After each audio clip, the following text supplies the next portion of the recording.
ইসমে আজম, ইসমুন মানে নাম, আজম মানে বড়। আজিম বলা হয় যেই বড়র কোন দৈর্ঘ্য আর প্রস্থ মাপা যায় না।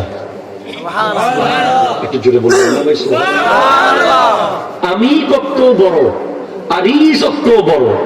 আমি কার আরিজ বলা হয় যার দৈর্ঘ্য প্রস্থ মাপা যায়, কিন্তু আজিম বলা হয় যেটার দৈর্ঘ্য আর প্রস্থ মাপা যায় না। পৃথিবীতে এমন নামও আছে যেটার দৈর্ঘ্য প্রস্থ মাপা যায় না। ইসমে আজম সম্পর্কে আল্লামা জালালউদ্দিন সুয়ুতী রাহমাতুল্লাহ আলাইহি আদ-দুররুল মুনাজ্জাম ফি ইসমিল আজম সুবহানাল্লাহ কিতাবের মধ্যে লিখেছেন, ইসমে আজম সম্পর্কে 20টা মতবাদ দিয়েছেন। তার মধ্যে একটা হলো আল্লাহু, এটাই ইসমে আজম। কেউ যদি ওই রু জগতে আসতে পারে,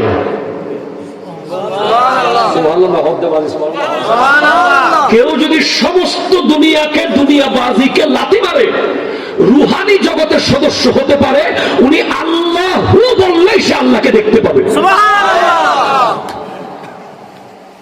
এটাই তার জন্য ইসমে আজম।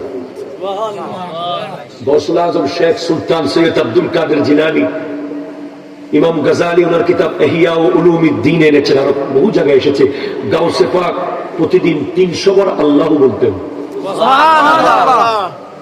উনি চাইলে সারাদিনে মিলে 3 কোটি বার বলতে পারেন।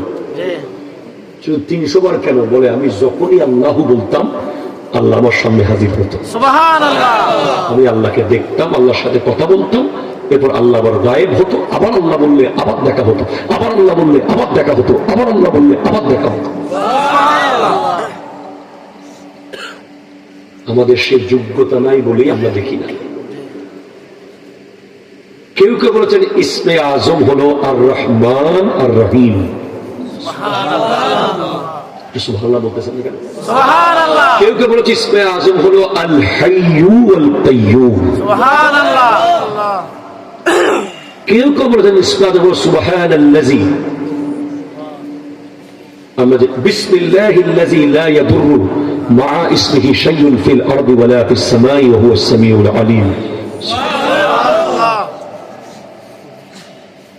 আবার কেউ বলেছেন ইসমে আজম সূরা বাকারার ভিতরে আছে। আবার কেউ বলেছেন ইসমে আজম সূরা আলে ইমরানের প্রথম আয়াতের ভিতরে আছে। এখন আপনি ইসমে আজম জানিয়ে যাবেন আর এটা বললেই আপনি আসমানে চলে যাবেন, আপনার পাওয়ার চলে আসবে, এমন না।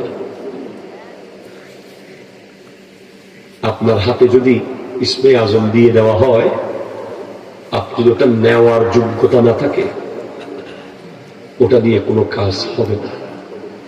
কিন্তু যদি আপনি নিজেকে যোগ্য করতে পারেন, তা সোয়াদ ওয়াও ফা, তা দিয়ে তওবা, সোয়াদ দিয়ে সাফা, ওয়াও দিয়ে বেলায়ত, ফা দিয়ে ফানা, ওই ফানার মোকামে পৌঁছার লগে লগে আপনি ইসমে আজমের একটা বলবেন, লগে লগে আল্লাহ আপনার যা বলেন তা কবুল করে ফেলবেন।